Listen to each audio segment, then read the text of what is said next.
great. Well, this was an idea that was brought up. We wanted to. We'd opened the place, and Carl Cubitt, who's from Nemesis Clothing, who's a phenomenal track rider, we were talking, and he said, "You know what? I've got a friend who's had a really bad trot. She's got lung cancer. She's never had a cigarette in her life. It's come out of nowhere. We need to do a fundraiser, you know." And he came up with the idea. He planted the seed. He said, "How about an indoor enduro?" So I've done a number of 24-hour mountain bike rides, and I said, "Yeah, why not? Let's give it a crack." And it sort of stemmed from there. We were talking. Sarah met Karen. Sarah Hammond met Karen. They had a chat. Sarah just said, "We've got to do it. Let's get it happening." And Sarah was a massive driving force behind it. She came up with all these crazy ideas. And all of a sudden, people just started popping out from everywhere. Crino Cycles being one of them, and it all just happened. And there's been a brilliant response, an absolutely brilliant response, a fantastic community response for Karen. And I think it's inspired. She's inspired a lot of people. And she's a pretty inspiring individual anyway. Amazing. There should be more of this stuff. You know, there's more people like Karen that's out there. I think communities get together if there is an awareness out there, and small businesses should mesh together and help other people. It's good for everyone. It is good for everyone. It's great for everyone. You know, everyone gets to meet everyone. Yeah, that's exactly right. Yeah, it is social. Network. Yeah, exactly. That's exactly right. And away you go. No, that's good. It's a really lovely thing, and you involve food, you involve good music. Strangers are meeting, they're riding, everyone's sweating. It's back to there, but it's a bit animalistic. Everyone's back to basics. It's tunes, it's pumping, you know. And some people go a little bit pale as well.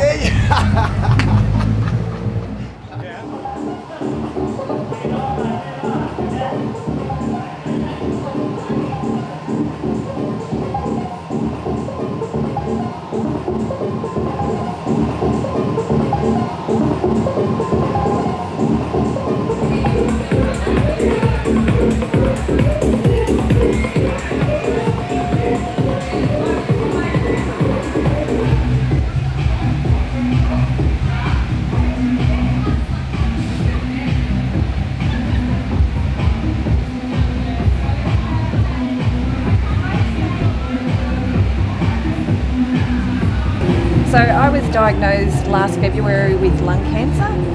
I have never personally smoked. I realised that there's a stigma attached to lung cancer, and people think that smoking, you know, it's a smoker's disease. And because it's a smoker's disease, people don't give sympathy and they don't give funding. So basically I just felt that I needed to do something to try and raise awareness for lung cancer, that anybody can get lung cancer. Nobody deserves it, but anyone can get it. So basically I set up Ride Hard to Breathe Easy, which I originally did a ride from Adelaide to Melbourne to raise awareness, and since then we've sort of had a couple of other events, one being this one, which is the 24-hour spin cycle endurance event. Team event, 6 people, basically 4 hours, you know, each. However you choose to do it. I thought I'd do 2-hour stints, and that just didn't happen. So 1 hour was well and truly enough for me. So, so yeah, I'm back on next, I think so.